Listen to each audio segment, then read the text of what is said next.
Eh bien bonjour à toi mon ami, j'espère que tu vas bien, moi ça super. Aujourd'hui on va parler du passage de SafeMoon à SafeMoon V2. Alors oui, je suis un petit peu en retard, ça fait déjà plus de 2 semaines que les vidéos sont déjà sorties sur ce sujet, mais voilà, vu qu'on a l'habitude que je suis assez mou et que j'avais fait une vidéo il y a très longtemps pour les anciens de la chaîne qui s'en souviennent, sur le SafeMoon, je me devais en fait de vous parler de cette V2, qu'est-ce qu'elle apporte, comment faire et qu'est-ce qui change grâce à cette V2. Voilà, donc directement commençons dans le vif du sujet. Je vais vous rappeler la tokenomie qui est à l'ancienne. Bon, elle va être complètement changée, mais vous allez comprendre pourquoi. Du coup, avant c'était 4% redistribué aux détenteurs, donc ça te donnait des points de fidélité. Enfin, vous savez, c'est du stacking, donc ça te donne des jetons. Ensuite, les 3% vont au pool de liquidité. 2% en brûlure, donc qui permet de brûler. C'était l'un des tokens précurseurs justement de brûler des tokens parce qu'à l'époque c'était pas énormément fait et c'était un peu un précurseur surtout au niveau des cryptos comme ceci.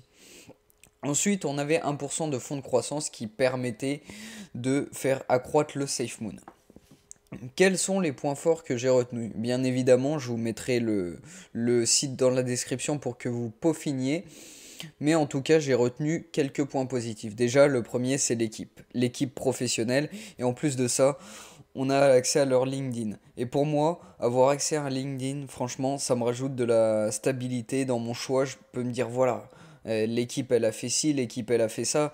Tu peux suivre un peu quelle expérience l'équipe, est-ce qu'elle est crédible ou pas, qui travaille sur le projet. Ça te permet surtout de savoir ça et je pense que c'est un point d'honneur à savoir si j'investis dans une crypto ou pas, je regarde déjà l'équipe. Si l'équipe est expérimentée déjà, moi ça m'aide dans mon choix, ça me conforte dans mon choix en tout cas. Bon, je dis pas qu'il faut regarder que ça, mais en tout cas ça me conforte dans mon choix. Dans un petit moment, peut-être 2-3 semaines ou un mois, je vais faire une vidéo sur ce que je regarde en fait avant d'investir dans une crypto-monnaie. Ce qui te permettra de faire un peu les mêmes démarches si tu te retrouves pas, si tu sais pas quoi regarder exactement, et ben on fera une petite vidéo ensemble où je t'expliquerai comment je choisis mes crypto-monnaies. Ensuite de ça, après l'équipe professionnelle, c'est un projet assez vieux. Donc il a fait ses preuves et pour le moment il tient la route. Ça veut dire que là on a 2,4 millions de holders, ce qui est énorme pour une crypto de ce type. Mais en tout cas le projet il tient la route. Il est assez vieux, pour le moment il en a vu et il en reverra peut-être. Mais en tout cas ça me réconforte dans un choix de SafeMoon parce que le projet est assez vieux et du coup il en a vu pas mal. Ce qui veut dire que à la première baisse, tout le monde va pas se barrer en fait. C'est surtout ça. Ensuite, quel point positif j'en ai retenu, c'est l'application SafeMoon. Je vais essayer de vous la trouver, mais en gros, ils ont une application SafeMoon, voilà, juste ici, qui te permet de suivre ton portefeuille. Bon, c'est assez sympa, c'est pas nouveau, il y a d'autres cryptos qui le font, mais en tout cas, pour ceux qui ont du SafeMoon, c'est assez sympa de télécharger cette application qui vous permettra de suivre votre portefeuille, peu importe, que tu sois à la boulangerie, que tu sois au kebab du coin, tu pourras suivre ton portefeuille SafeMoon, même aux toilettes si tu veux. Ensuite, qu'est-ce que j'ai retenu dans cette petite présentation? C'est Mooncraft. Alors Mooncraft, je trouve ça assez exceptionnel sur un token. Je crois que c'est le premier token que j'ai vu faire ça, mais en tout cas ils ont un serveur Minecraft. Ils appellent ça un peu un banc d'essai, mais leur banc d'essai est assez bien fait. J'ai regardé une petite vidéo de présentation sur ce Mooncraft, et pour un serveur Minecraft, pour ceux qui connaissent le jeu, il est assez bien fait. Du coup, ils ont bien évidemment une boutique où tu peux acheter des grades, ainsi de suite, des choses qui t'aideront au jeu. Et je trouve ça pas mal qu'ils se sont lancés dans un serveur Minecraft parce que j'ai pas vu de token le faire. C'est assez sympa et ça change des trucs habituels en fait. Après, on verra ce qu'ils nous réserve par la suite. Je pense pas que ça soit la seule chose au niveau gaming qui sera fait. Mais en tout cas, je trouvais que c'était un point positif parce que c'est l'un des précurseurs à faire ça, c'est les premiers à faire ça. Ensuite, Le serveur est bien travaillé, comme je t'ai dit, la boutique ça rajoute un plus, donc forcément ils ont des fonds qui peuvent alimenter le projet. Donc du coup ça répercute un peu sur SafeMoon, s'ils veulent faire quelque chose en plus ou quoi que ce soit, il faut du budget forcément. Et ça les aide un peu, je pense aussi, à payer les équipes, déjà d'une, parce que des équipes ça vaut cher, mais aussi à améliorer le projet. À voir par la suite si cette V2 sera continuée ou pas, ou s'ils se limiteront au point que je vais énoncer dans la vidéo.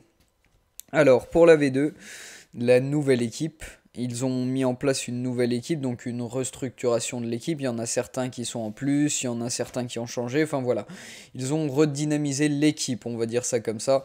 C'est plutôt pas mal parce que pour un nouveau projet, c'est pas mal d'avoir de nouvelles idées de l'extérieur. Et là, du coup, le fait d'avoir une nouvelle équipe, ça aide à avoir des idées que les autres n'auraient pas forcément pensé, tout simplement. Ensuite, qu'est-ce qu'ils améliorent réellement? Ils améliorent la sécurité sur le réseau. Le réseau est beaucoup plus sécurisé en V2. En deuxième, la réduction de la taxe, il la baisse de 80%, donc ce qui veut dire que les 10% que je t'ai énoncé en début de vidéo passent à 2% de taxe. C'est vraiment pour faciliter l'achat et que t'aies pas des taxes astronomiques. Et du coup, tu seras beaucoup plus content, je te l'accorde, d'acheter avec 2% de taxes plutôt que 10%. C'est toujours ça de prix. Et ensuite, de la V1 à V2, ça coûte de l'argent. Vous savez qu'il y a des frais de gaz entre le changement en V1 et en V2, et ben justement pour pallier à ça, vu que c'est pas réellement vous qui choisissez de passer à la V1 ou à la V2, de passer de la V1 à la V2, pardon, et ben il vous donne une petite quantité de BNB pour compenser justement ces frais de gaz qui seront partis, ces frais de transaction. Comment changer du V1 au V2? Alors c'est directement dans le site en présentation, vous voyez Consolidate to V2 SafeMoon, vous faites juste ici et vous prenez votre SafeMoon, vous l'échangez en SFM qui est le nouveau SafeMoon, le SafeMoon V2. Ça ne change pas grand chose au niveau du token, c'est surtout le consensus que je t'ai expliqué qui change. Et du coup, voilà comment se comporte le cours depuis ce nouveau SafeMoon V2. En tout cas, c'est assez stable. Pour le moment, il n'y a pas eu forcément de grosses annonces, de grosses hype, donc c'est assez stable ce SafeMoon V2. Je suis particulièrement intéressé de voir comment il va réagir. Je pourrais pas prévoir honnêtement s'il va monter ou descendre. Mais en tout cas, je pense que il faut prêter de l'attention à SafeMoon et voir comment justement ils s'amélioreront dans le futur. Voilà, j'espère que cette petite vidéo t'aura plu. N'hésite pas à liker, à commenter et à t'abonner si mon contenu te plaît. Je te dis à la prochaine pour une prochaine vidéo.